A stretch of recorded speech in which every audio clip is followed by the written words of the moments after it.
बिहार के 5 आयुर्वेदिक कॉलेज में से एक कॉलेज है यतीन्द्र नारायण अष्टांग महाविद्यालय सह अस्पताल। ये भागलपुर में ये स्थित है। इसकी स्थापना बहुत ही कदीम है, यानी पुरानी 1946 में ये कॉलेज की स्थापना हुई है। लेकिन बाकी कॉलेजों का जीर्णोद्धार हो गया, इस कॉलेज का जीर्णोद्धार नहीं हो पाया। 2 बजट अभी हाल ही में पास हुए हैं, राज्य सरकार के भी और केंद्र सरकार के भी, लेकिन दोनों ही बजट में इस महाविद्यालय को और अस्पताल को स्थान नहीं मिला। अपने कर्तव्य के प्रति समर्पित और ईमानदार यहाँ के प्रिंसिपल डॉक्टर सीवी सिंह लगातार प्रयास करते हैं, चाहे वो छोटे नेता हो या बड़े नेता हो, अपनी कॉलेज की समस्याओं से अवगत करवाते हैं, इस उम्मीद से कि शायद हमारी भी सुनी जाए और यहाँ के अस्पतालों का जीर्णोद्धार अगर हो जाता है तो बुनकर बहुल इलाकों का बहुत बड़ा कल्याण हो जाएगा।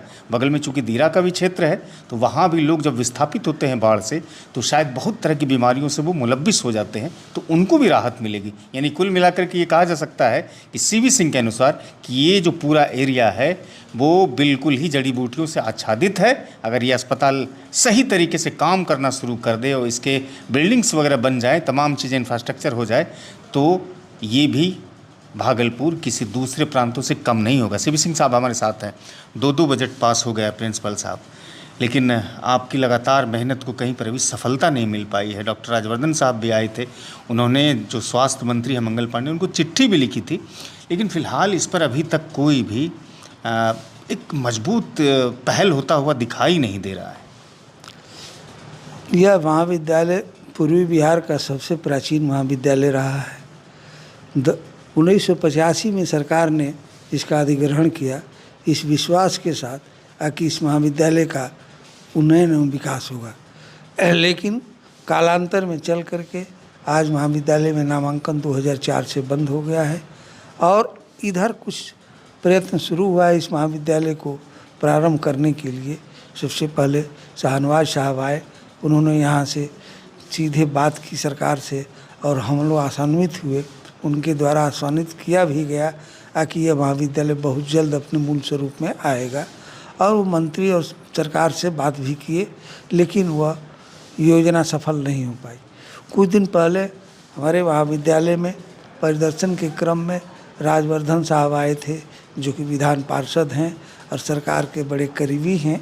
उन्होंने मुझे आश्वासन दिया कि इस महाविद्यालय की गरिमा को वापस लाई जाएगी और इसके लिए जो भी प्रयत्न होगा मैं इसके लिए प्रयत्न करूँगा। मैंने उनसे आग्रह किया कि सर, अगर आप थोड़ा सा हमारे महाविद्यालय पर ध्यान दें तो इसका काया पलट हो सकता है। और मैंने उनसे मांग किया कि हमारे महाविद्यालय के मूल द्वार, मुख्य द्वार और छोटा वाला द्वार गेट को बनवा दिया जाए और हमारा आउटडोर का जो बिल्डिंग थोड़ा सा जीर्ण शीर्ण हो गई है उसका जो है जीर्णोद्धार करा दिया जाए, तो हमको लगेगा कि आपका आना यहाँ सार्थक है।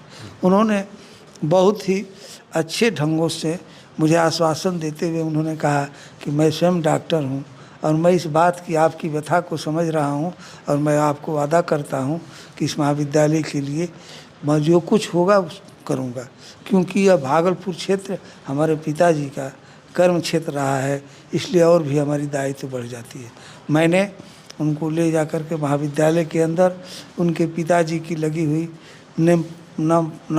पटवाली दिखाया और काफ़ी प्रभावित हुए और उन्होंने प्रयत्न भी किया। यहाँ से जाने के बाद वो हमारे स्वास्थ्य मंत्री मंगल पांडे जी से भी मिले और उन्होंने आशा दिया है कि निश्चित ही इस महाविद्यालय का जीर्णोद्धार किया जाए। अच्छा, मैं प्रिंसिपल साहब एक सवाल मैं आपसे करना चाहूँगा।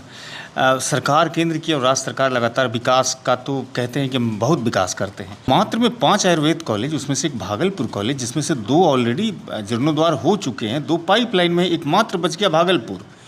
सरकार के भी तो कहीं ना कहीं दावे खोखले होते हैं ना, इस तरह के कॉलेज को अगर उदासीन रखा जाए और सरकार का विकास का जो एक पैरामीटर है इस कॉलेज पर जब सही से नहीं बैठता है तो तमाम विकास के दावे उनके खोखले साबित तो होते हैं ना। नहीं, ऐसा है ना कि सरकार जो है, बिहार सरकार आयुष विभाग के विकास के लिए कृत संकल्प है और प्रयत्न जारी है।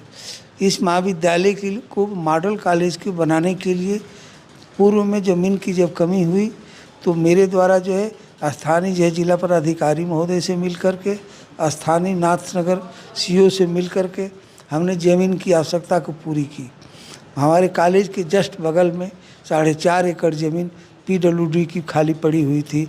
मैं पीडब्ल्यूडी के चीफ इंजीनियर से मिलकर, डीएम साहब से मिलकर, सीओ साहब से मिल कर के और पूरी ज़मीन का नक्शा और पूरी स्थिति बनाया गया और यहाँ से सारी प्रक्रिया पूरी करके और वहाँ पीडब्ल्यूडी विभाग को डीएम द्वारा भेज दिया गया कि ये ज़मीन जो है महाविद्यालय को हस्तांतरित कर दिया जाए, क्योंकि यह पूरी प्रक्रिया वहाँ पर उच्च स्तरीय स्वास्थ्य विभाग और पीडब्ल्यूडी विभाग के बीच में होना है। यह मामला 2022 से वहाँ पर पटना में लंबित पड़ा हुआ है। अगर आज वो ज़मीन महाविद्यालय को मिल जाता है तो महाविद्यालय के पास हार्ट ऑफ टाउन में शहर के बीच में लगभग 8.5 एकड़ ज़मीन एक बाउंड्री के अंदर हो जाएगा, जो बिहार के लिए एक अद्वितीय चीज़ होगा। और मैं आपको यहाँ पर बताना चाहूँगा कि यह प्रदेश अंग प्रदेश आयुष के लिए बहुत ही महत्वपूर्ण प्रदेश खंड रहा है। यहाँ पर जड़ी बूटियों का विपुल भंडार है। यहाँ पर अगर आयुष का औषध निर्माणशाला डेवलप किया जाए तो संथाल परगना, देवघर, दुमका की तराई एरिया में बहुत सारी जड़ी बूटियों का भंडार पड़ा हुआ है और अब तक वो प्रक्रिया पूरी नहीं हुई, जिसके चलते नामांकन रोक है। अभी वर्तमान में मात्र इस महाविद्यालय का आउटडोर संचालित किया जा रहा है। अभी डॉक्टर कितने? और आउटडोर को सुदृढ़ बनाने के लिए मैंने सरकार से मांग की, सरकार ने उस पर विचार करते हुए यहाँ पर 7 डॉक्टरों का पदस्थापन किया है और हमारा आउटडोर जो है बहुत अच्छे ढंग से संचालित किया जाए। नर्सिंग के स्टाफ कितने? नर्सिंग के स्टाफ कितने? नर्सिंग स्टाफ यहाँ स्टाफ की पैरामेडिकल कंपाउंडर वगैरह की बहुत ही कमी है। मात्र एक हमारे पास जो है फार्मासिस्ट है, वो भी जून महीने में रिटायरमेंट हो जाएंगे। 7 डॉक्टर हैं और दो 4 ग्रेड एम्प्लॉई हैं और 1 लिपिक है। संख्या के अभाव में आपकी रिटायरमेंट कब? मैं 2026 के जून में रिटायर हूँगा, तब तक मैं प्रयत्नशील हूँ। 2026 में कब तक? जून में। जी। यानी मुश्किल से 1.25 साल आपके पास है। हाँ, फिर भी इतना समय हमारे लिए काफ़ी है और मेरा ये प्रयत्न है कि महाविद्यालय की ज़मीन स्थानांतरित हो जाए और हमारा जो है बाहर आउटडोर का जो सामने गेट बना हुआ है वो राजवर्धन साहब या किसी राजनेता के द्वारा अपने निधि से बनवा दिया जाए, तो हम समझेंगे कि हमारा जो है प्रयत्न सार्थक होगा। ये महाविद्यालय आज नहीं कल तो विकास के लिए में सफल होगा ही। ये ज़रूरत इस बात की है कि यहाँ की जनता, यहाँ के राजनेता इसकी महत्ता को समझें और इस पर ध्यान दें। शुक्रिया सर, आपने समय दिया सर इंडियन टाइम्स को, बहुत शुक्रिया। धन्यवाद। देखिए, अंग प्रदेश की कई ऐसी निशानियां हैं जो कि लगभग अब मिटने की कगार पर है। उसमें से एक ये महाविद्यालय भी है।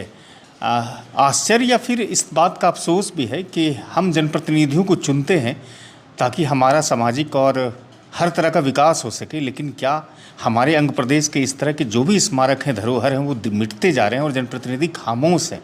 तो फिर आखिर वोटिंग किस लिए की जाती है और फिर उसे चुना किस लिए जाता है? ये आप सबको, हम सबको सोचने की आवश्यकता है। ज़रूरत इस बात की है कि हम अपने कार्य के प्रति जवाबदेह बने और जो जिम्मेदारी मिली है उस कार्य को पूरा करें। इस वीडियो को अधिक से अधिक लोगों तक पहुंचाइए ताकि दर्द इस कॉलेज के, अस्पताल के, सरकार तक सुनी जाए। चाहे मोदी जी हों या फिर नीतीश जी हों, कोई भी सुने और इस कॉलेज का कायाकल्प कर सके। कैमरे के पीछे मेहनत कर रहे थे समीम। मुझे देखने के लिए और सुनने के लिए आप सबका बहुत बहुत शुक्रिया।